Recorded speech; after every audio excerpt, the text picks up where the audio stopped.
This is Jonathan with Landworks Landscapes in Nacogdoches. This is a new flower bed that we put in last week.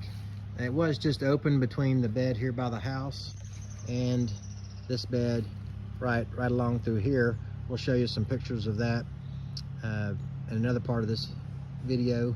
But we closed it off, built it up to try to redirect the water to the back yard and not flow down the front yard. You can see here the front water was just flowing down through the front here, and so we shut that off and going to redirect water this way. And so we are putting in a rock bed in the back here. As the water flows to this side of the house, we're going to put our fabric down and 3 to 5 inch rock along the side of the house to cut down on potential erosion issues from directing the water this way. That should help improve the situation pretty good there. Give us a call for your landscape and drainage needs. Landworks Landscapes, 936-615-6568.